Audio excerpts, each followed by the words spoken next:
तो चलो राधे राधे सभी बच्चों को, ठीक है। और हम लोग आज पढ़ने वाले हैं, हम लोग आज संस्कृत का चैप्टर नंबर 1, चैप्टर पहला पढ़ेंगे संस्कृत का। और देखो किताब तो संस्कृत, लेकिन क्वेश्चन पूछता हिंदी में है। क्वेश्चन पूछता कैसे है, और संस्कृत को हिंदी करके समझाना ही पड़ेगा। संस्कृत को हिंदी करके क्या करना पड़ेगा। लेकिन बाबू मैं तो ऐसा टीचर हूँ कि मैं लाइन बाई लाइन तो किताब देखूँगा नहीं, है ना। मैं इसे अपने स्तर से सजाता हूँ और अपने तरीके से सजा के पढ़ाता हूँ। समझ में आ रहा है ना। हम तो पहले बोल दे, किताब देखने की ज़रूरत मुझे जल्दी नहीं पड़ती है। बात तो तुम लोग को पता है, मैं बहुत कम बुक देखता हूँ, है ना, क्योंकि मुझे लगभग चीज़ें मेरे दिमाग में है, इसीलिए। तो पहला चैप्टर का नाम है बाबू मंगलम। पहला चैप्टर का नाम क्या है, मंगलम। ऐसे लिखा था मंगलम। और मंगलम क्या है बाबू, मंगलम जो पाठ है ना, इस पाठ में मंत्र दिया गया है 5 गो। इस पाठ में 5 गो क्या दिया गया है, जो कि 4 उपनिषद से लिया गया है। कितने उपनिषद से लिया गया है, 4 उपनिषद से लिया गया है। क्या हो रहा, नहीं बन रहा वीडियो, अरे बताओ जल रहा इधर से, हम देख रहे हैं ना। 4 उपनिषद से, मतलब मंगलम पाठ में टोटल 5 मंत्र हैं और 4 उपनिषद से लिए गए हैं। बाबू मंगलम पाठ के लेखक है महर्षि वेद व्यास। महर्षि वेद। और इस पाठ में जो मंत्र है वो पद्यात्मक रूप में है, पद्य के रूप में है। जैसे होता है गद्य और एक पद्य। गद्य जैसे कहानी पढ़ते हैं ना, कहानी उपन्यास वगैरह, उसको हम गद्य कहेंगे। और जो कविता के जैसा लिखा हुआ रहता है उसे क्या कहते हैं, पद्य। तो इस पाठ में जो मंत्र है ये किस रूप में, पद्यात्मक रूप में। किस रूप में, पद्यात्मक रूप में। तो बाबू मंगलम पाठ के लेखक हैं महर्षि वेद व्यास जी। कौन है, बोलो सब लोग, महर्षि वेद व्यास। कौन है, और महर्षि वेद व्यास। मंगलम पाठ में कुल मंत्र हैं 5। कुल मंत्र कितने हैं बाबू, 5। और कितने उपनिषद से लिए गए हैं, 4 उपनिषद से। कितने उपनिषद से लिए गए हैं, 4। अच्छा, ये सवाल आएगा कि मंत्र किस रूप में है, पद्यात्मक रूप में। मंत्र किस रूप में है, तो पद्यात्मक रूप में। किस रूप में है बाबू, पद्यात्मक रूप में है। और कहेगा मंगलम पाठ कहाँ से संकलित है, मतलब कहाँ से लिया गया, तो उपनिषदों से ना। अभी बताया कि कितने उपनिषद से लिए गए हैं, तो 4। तो कहाँ से संकलित है, उपनिषदों से। कहाँ से बाबू, उपनिषदों से। तो सवाल आएगा कि उपनिषदों की कुल संख्या कितनी है, तो 108। उपनिषदों की कुल संख्या कितनी है, जबकि पारमाणिक उपनिषद है 13।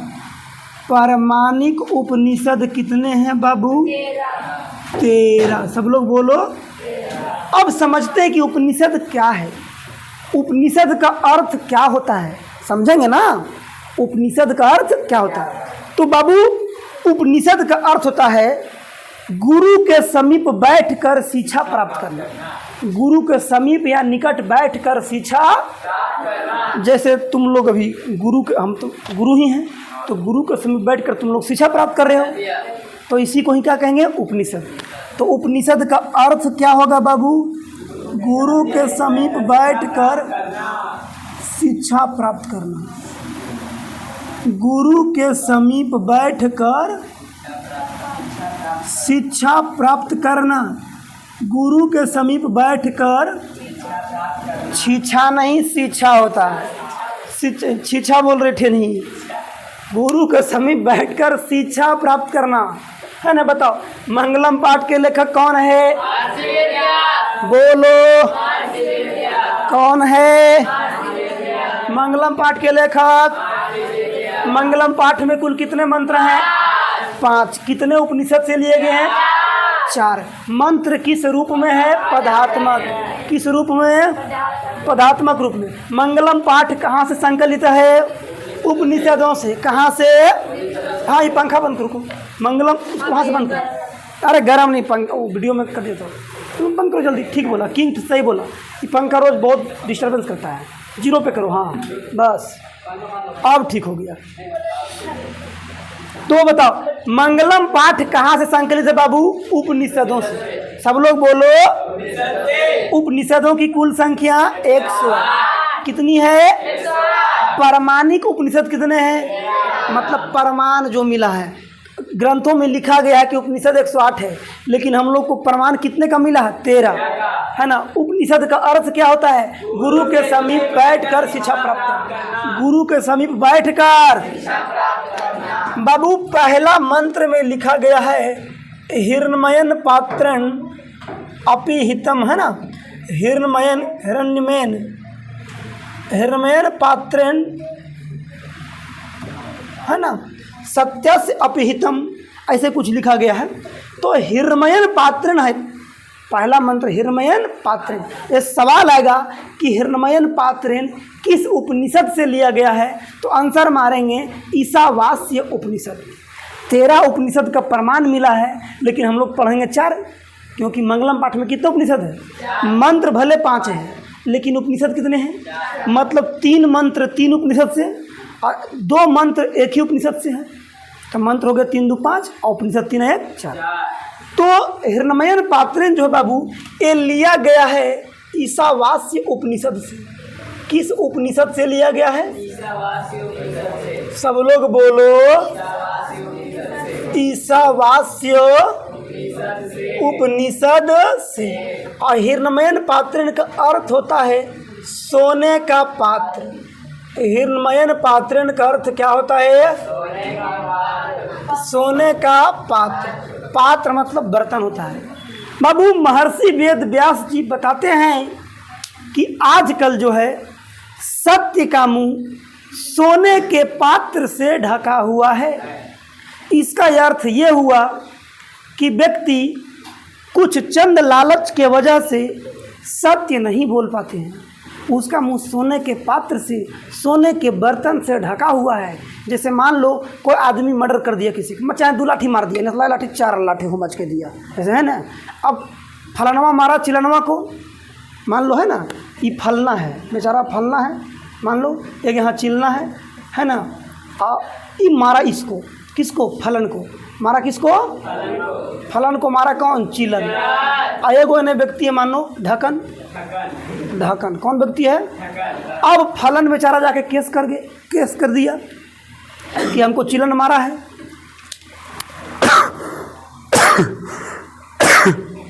तो सुनो, ढकन मारा है। अभी बेचारा जाके ये तो गवाही दे देगा कि हाँ सही में इसको मारा है, लेकिन चिलन आएगा इसके पास, बोलेगा चाचा से आप नहीं कहिए, गवाही नहीं दीजिए, लीजिएगा 20,000। आप बोल दीजिए कि नहीं मारा है, हम नहीं देखे हैं। तो क्या आदमी ऐसा करता है कि नहीं करता है? पैसा पर पैसा ले लिया तो वहाँ जाएगा जज के सामने, नहीं चाचा हम कहाँ देखे, नहीं नहीं मारा, बेचारा ये बड़ी बेस आदमी है। तो अंदर से दिया 20,000 रुपया, ये बड़ी बेस आदमी है, समझ में आ रहा है ना। तो बताओ सत्य का मुंह ढका गया कि नहीं ढका गया? ढका गया ना। तो वही महर्षि वेद व्यास जी बताते हैं कि सत्य का मुंह किससे ढका हुआ है? सोने के पात्र से। सोने के पात्र से किसका मुंह ढका हुआ है? सत्य का। किसका मुंह? बता, सोने के पात्र से किसका मुंह ढका हुआ है? बोलो। सत्य का। सत्य का। सोने के पात्र से किसका मुंह ढका हुआ है? बोलो। और सत्य का मुंह किससे ढका हुआ है? सोने के। अरे बोलो। सोने के पात्र से किससे ढका हुआ है? बाबू दूसरा मंत्र है अनोरनियान महतो महियान, क्या है? अनोरनियान महतो महियान, अनोरनियान महतो महियान। मतलब बाबू अनु से अनु है और महान से महान है, आत्मा के बारे में बोल रहा है।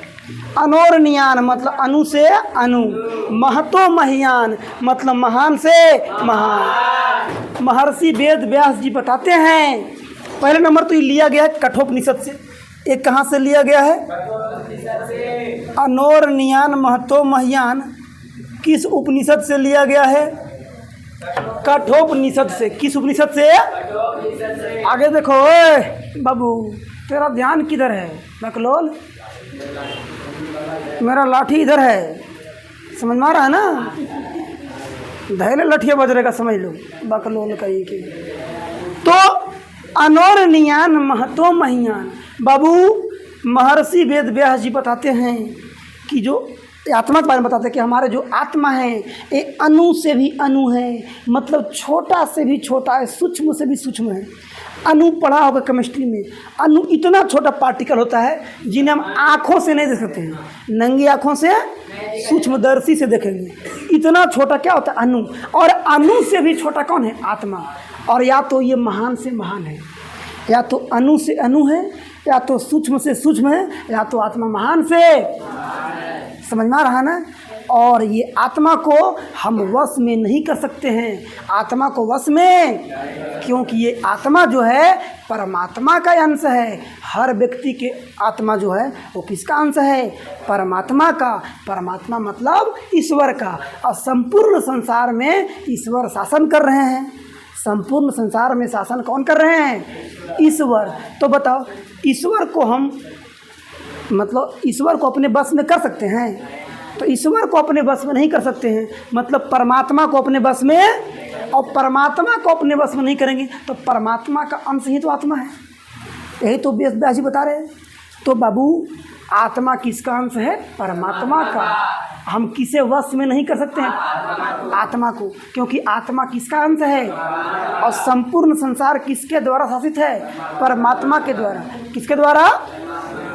और जो आत्मा है बाबू ये इतना सूक्ष्म है, इतना सूक्ष्म है कि हम इसे देख नहीं सकते हैं, लेकिन ये निवास करती है जंतुओं के हृदय रूपी गुफा में। जंतुओं के हृदय रूपी। लेकिन बताते हैं वेद व्यास जी कि अगर आत्मा को देखना है तो देखने का तरीका है। अपनी आत्मा को देखने का तरीका शौक से रहित होकर, मतलब जो तुम्हारे पास शौक मौज है घूमने का, दारू पीने का, एकदम है कि नहीं, गाना गा के एकदम डांस करने का, तो वो सब नहीं करो। शौक से रहित हो जाओ, मतलब शौक खत्म करो और ईश्वर की आराधना में लग जाओ, ईश्वर की प्रार्थना में लग जाओ, है ना? अपने आत्मा को तुम जान जाओगे। क्या समझ में आ रहा है? देखो ध्यान से नहीं सुनोगे याद नहीं होगा, फिर कहेगा मास्टर कुछ ही पढ़ा दिल कोई, ऐ लोग बिना किताब तब कुछ नहीं पढ़ेल को। तो किताब देखने की जरूरत नहीं, हमारा सब किताब देखेंगे काहे ले? तो ध्यान से सुनो ना। तो आत्मा को देख सकते हैं कैसे? शौक से रहित होकर। जब शौक से रहित हो जाएंगे तो परमात्मा का हमारे ऊपर कृपा हो जाएगा, हम आत्मा को जान जाएंगे, है ना? पुनर्जन्म को भी देख सकते हैं। आध्यात्मिक ज्ञान जब तक नहीं आएगा, पुनर्जन्म मतलब जो पूर्व जन्म है, पुनर्जन्म नहीं, जो पूर्व जन्म है उसको भी हम लोग देख सकते हैं कि पूर्व जन्म में हम क्या क्या करतूत किए हैं, क्या क्या अच्छा अच्छा काम किए हैं। लेकिन उसके लिए शौक से रहित होना होगा, है ना? ईश्वर की आराधना में जाना होगा। समझ में आ रहा है कि नहीं? आजकल के आदमी आराधना करेगा, पूजा करता है, मंदिर जाता है ना, बाहर में चप्पल खोल के देता, भीड़ ज़्यादा भलना चप्पल वो पार हो जाओ। पूजा पर ध्यान कहाँ रहता है? अब कहेगा आत्मा को हम जान जाएंगे, नहीं। और उकरों से महान पंडित जी लोग होता है, नहीं। पंडित जी लोग भी महान होते हैं, उन लोग भी सोचते हैं कि हमारा मोटरिया बल ने पार हो जाए। अरे क्या कीजिएगा?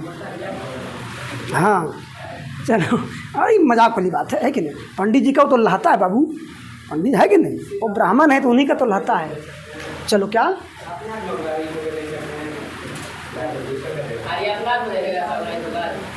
क्या देखेगा, हमको क्या मतलब है? तो बता, अनु से अनु क्या है बाबू? सब लोग बोलो अरे बोलो, अणु से अणु क्या है? सब लोग बोलो। सूक्ष्म से सूक्ष्म क्या है? अरे बोलो, सब लोग बोलो, आत्मा। और महान से महान भी क्या है? जे न बोलेगा उसको बहुत मार मारेंगे। आत्मा। महान से महान क्या है? किसे वश में नहीं कर सकते हैं? आत्मा को वश में नहीं कर सकते हैं। किसको? आत्मा को। बाबू, आत्मा किसका अंश है? सब लोग बोलो, परमात्मा का। आत्मा किसका अंश है? और आत्मा निवास कहाँ करती है? जंतुओं के हृदय रूपी, जंतुओं के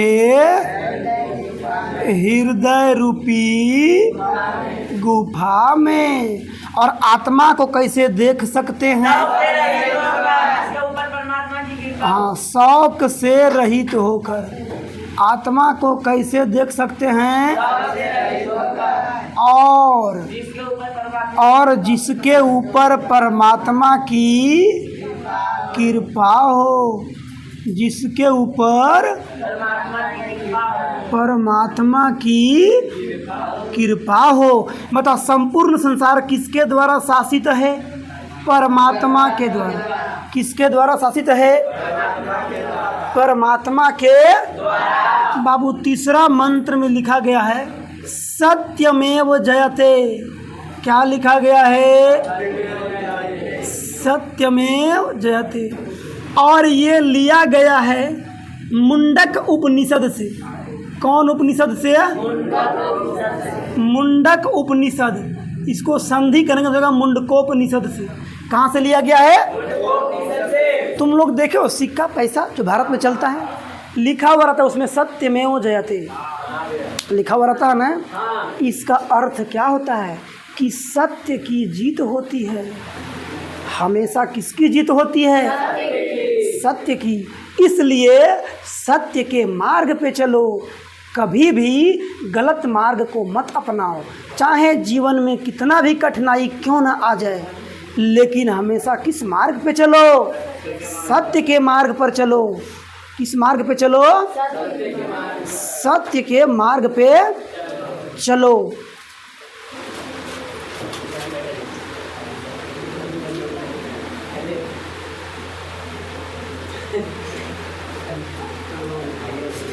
जल्दी से बैठो, मैं बहाना नहीं देखना चाहता हूँ। बहुत मार मारेंगे। शांति से बैठो। लोन कहीं के। मतलब बाबू, सत्य परेशान हो सकता है, वो अपने ज़िंदगी में बहुत परेशान हो सकता है, लेकिन कभी पराजित नहीं होगा। इसलिए हमेशा किस मार्ग पे चलो? सत्य के मार्ग पर। क्योंकि हमेशा किसकी जीत होती है? और किसकी जीत नहीं होती है? असत्य की। कोई दिक्कत? तो बताओ, हमेशा किसकी जीत होती है बाबू?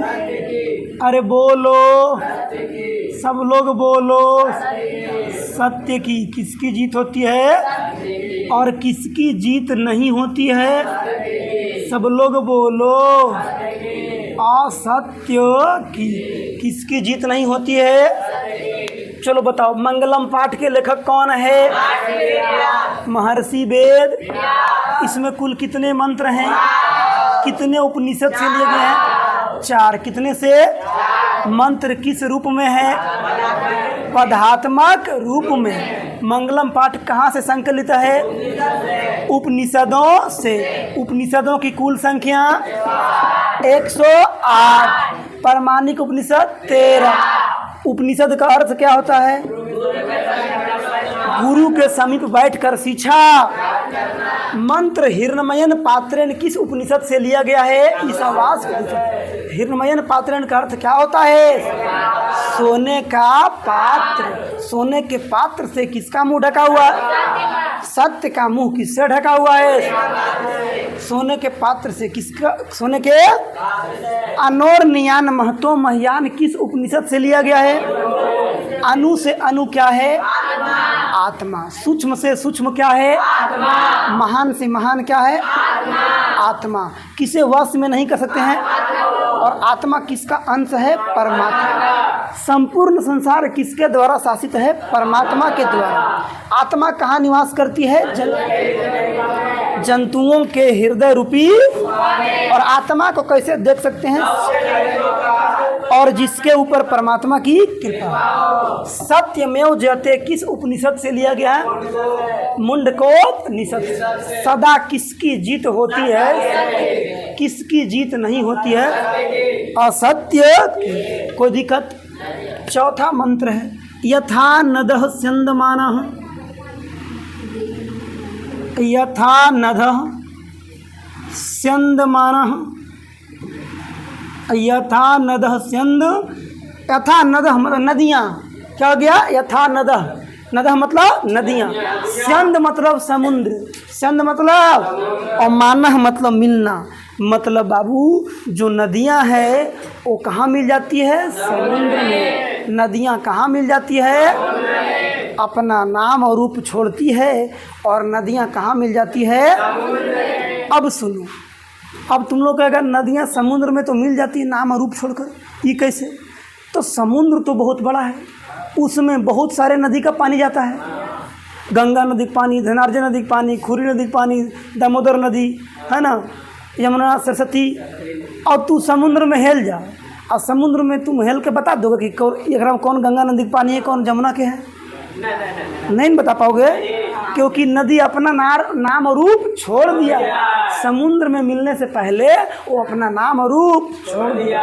इसका अर्थ ये हुआ कि अच्छे कार्य करो, क्योंकि तुम जितना भी काम करोगे है ना, जितना भी अगर गलत काम किया तो भी तुम मरने से पहले जितना भी गलत काम है तुम्हें धरती पे ही छोड़ना होगा, और अच्छा काम भी है तो धरती पे ही छूट जाएगा। अरे छूट जाएगा। और है ना, जैसे नदियाँ अपना नाम और रूप छोड़कर समुद्र में मिलती है, उसी प्रकार अपने धन दौलत को छोड़कर लोग पंच तत्व में विलीन हो जाते हैं। क्या समझ में आ रहा है ना? इसलिए ज़्यादा लोभ वगैरह नहीं करो, आराम से रहो है ना। ज़्यादा धन की इच्छा नहीं करो, लालसा नहीं करो। चोरी कर सकते हो कि नहीं? बड़ी मरिया मार वो धेरे लठिए कोड़िए को, हाँ भैया चोरी कर सकता है। अदा के बता, नदियाँ कहाँ मिल जाती है? बोलो, अरे बोलो, समुद्र में। नदियाँ कहाँ मिल जाती है? सब लोग बोलो, क्या छोड़कर? अपना नाम और, फिर से बोलो, कौन मिल जाती है? नदियाँ। अपने नाम और रूप छोड़कर कौन मिल जाती है? नदियाँ। कौन मिल जाती है? क्या छोड़कर? रुको रुको, ये उपनिषद लिया गया है, ये भी मुंडकोपनिषद से।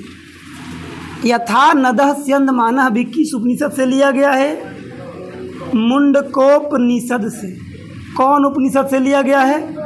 अच्छा, याद कैसे रहेगा? तो सत्यमेव, सुनो, सत्यमेव जयते लिया गया है मुंडकोपनिषद से, तो कैसे याद रहेगा कि मुंडकोपनिषद से लिया गया है? आदमी देखो कभी सत्य नहीं बोलता है, आदमी जल्दी सत्य, लेकिन उसको पिया दो 2 बोतल दारू महुआ महारानी, ओकर बाद सब सच उगलेगा। है चाचा तोर पठारुआ जेता है ना, मरलो से मरलो थोड़ा हमनिए मुड़िया मचोर के खा के लियो, तो एकदम मुंड बनेगा तभी सत्य बोलेगा, मुंड बनेगा। अच्छा अच्छा, ओकर आलू जब हुआ था तो हम लोग 10 बुतरू मिल के आलू भुरका लिए थे उसका, हम ही लोग तो थे चाचा बुतरू में, एक से एक काम किए हैं। मतलब हम लोग पढ़े जाते थे न, तो पढ़े नहीं जाते थे, कॉपियाँ जो है ना, कॉपी कहीं नुका देते थे, पूरा मार्केट घूमते थे चाचा पढ़े दिन। लेकिन मुंड हुआ तब बता रहा है, मुंड कैसे 2 बोतल दे दो, उसका क्या बन गया? मुंड सच बोल देगा। तो जैसे आएगा सत्य में हो जाते, दिमाग लगाना कि आदमी सत्य कब बोलेगा? जब उसका मुंड होगा। सत्य कब बोलेगा? जब उसका, तो मुंड से मुंडकोपनिषद। और नदियाँ जब बहती है बाबू, तो अपने मुंड में बहती है, ऐसा थोड़ा कि नदी बहती है तो कोई व्यक्ति नदी में पार हो रहा है तो नदी पूछेगा कि ये चाचा समुंदर के रास्ता कने है, ऐसा कभी नदी पूछा है? वो अपना मुंड में बहते रहती है ना। इसी प्रकार अपने कार्य के प्रति, अपने काम में लगातार बहते रहिए, अपने काम को लगातार करते रहिए। तो नदियाँ भी चलती है कैसे? अपने मुंड में, तो मुंड से मुंडकोपनिषद। ऐसा तो नहीं होगा कि नदी पूछेगा हाँ चाचा आइए थोड़ा, है ना, मेरा गूगल मैप काम नहीं कर रहा है चाचा थोड़ा रास्ता बताइए। नदी ऐसा कभी बोला है? नहीं ना। क्या मेरी बातें समझ में आ रही है? कोई दिक्कत? ये सब किसका कृपा से समझ में आ रहा है? बंधिया बुआ की कृपा से। किसका कृपा से? बंधिया बुआ की कृपा से, है ना। तो बाबू दोनों याद रहेगा ना। जैसे आएगा सत्य में तो सत्य कैसे बोलेगा? जब उसका मुंड होगा हाँ बैसो, लेकिन कैमरा मत हिला देना। और नदियाँ भी कैसे चलती है? मुंड में, तो मुंडकोपनिषद। एक और है बाबू, संतरो, वेदाहमेहतम पुरुषम महांतम, वेदाहमेहतम पुरुषम महांतम, वेदाहमेहतम पुरुषम महांतम। मतलब कि बाबू ये बता रहे हैं वेद व्यास जी कि वेद को जानने वाले पुरुष महान होते हैं। वेद को जानने वाले पुरुष महान। सवाल आएगा कि कौन पुरुष महान होते हैं? वेद को जानने, वेद को। क्या फोटो देख रही है मेरा? जब हम यहाँ खड़े सामने में तो फोटो क्यों देख रही है? ये सब लक्ष्मी लोग का अलगे नौटंकी रहता है ना। बाबू ये लिया गया है श्वेताश्वर उपनिषद से। कहाँ से लिया गया है? श्वेताश्वर उपनिषद से। सब लोग बोलो कहाँ से लिया गया है? श्वेताश्वर उपनिषद से। और कौन पुरुष महान है? वेद को जानने वाला। बोलो कौन पुरुष महान है?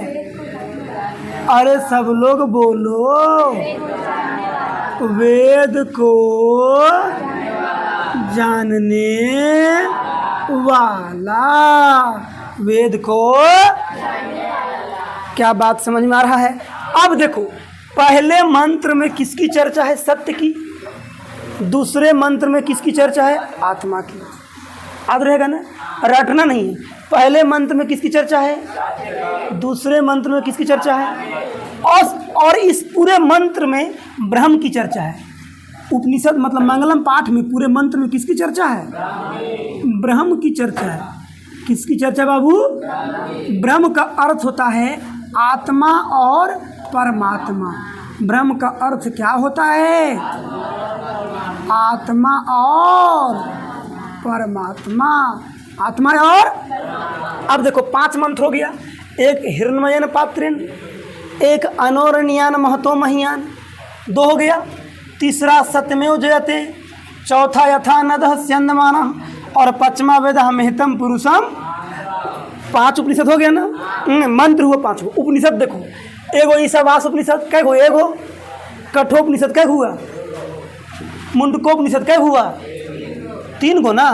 अब फिर मुंडकोपनिषद कै हो गया? अरे बकलोल, मुंडकोपनिषद 3 गो, फिर मुंडकोपनिषद 4 होते हैं।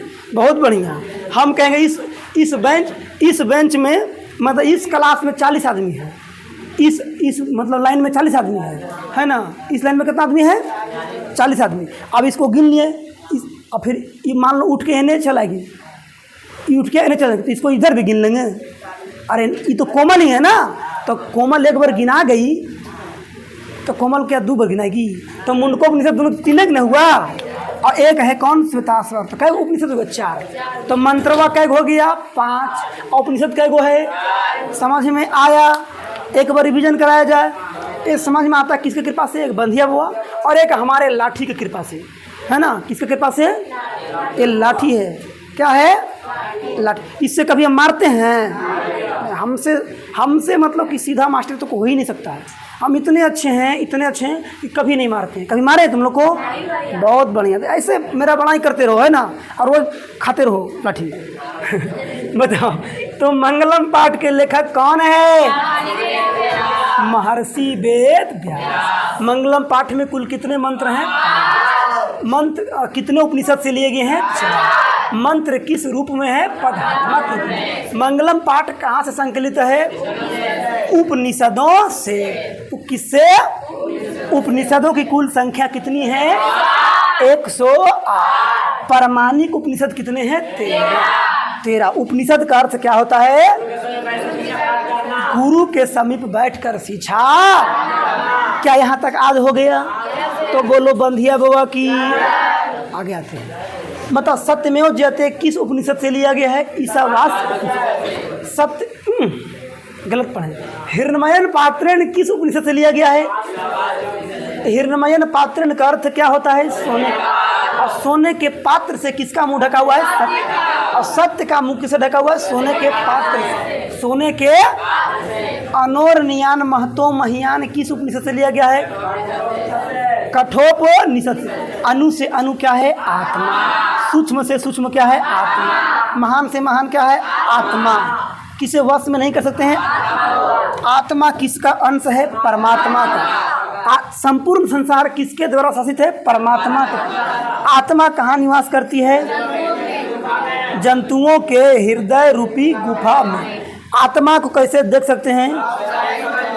शौक से रहित। और कैसे? जिसके ऊपर परमात्मा की कृपा। कोई दिक्कत?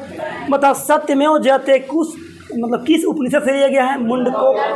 सदा किसकी जीत होती है? सत्य की। किसकी जीत नहीं होती है? असत्य की। असत्य की। अथा नदः स्यंदमानः किस उपनिषद से लिया गया है? मुंडकोपनिषद से। मतलब नदियाँ कहाँ मिल जाती है? क्या छोड़कर? अपना नाम और रूप छोड़कर।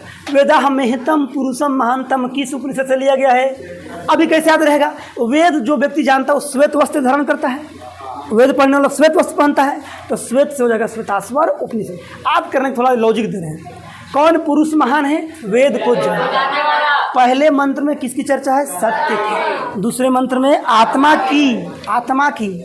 और उपनिषद में किसकी चर्चा है? ब्रह्म की। ब्रह्म का अर्थ क्या होता है? आत्मा और परमात्मा। देखो बाबू, अभी तो मेरा लाइव चल नहीं रहा है, तो जब लाइव चालू करेंगे तो जो पिछला पढ़ा है ना, रोज रिवीजन कराएंगे, भूलने नहीं देंगे, गारंटी। तो पता ही तुम लोग को है, क्योंकि हम ज़्यादा रिवीजन कराते हैं।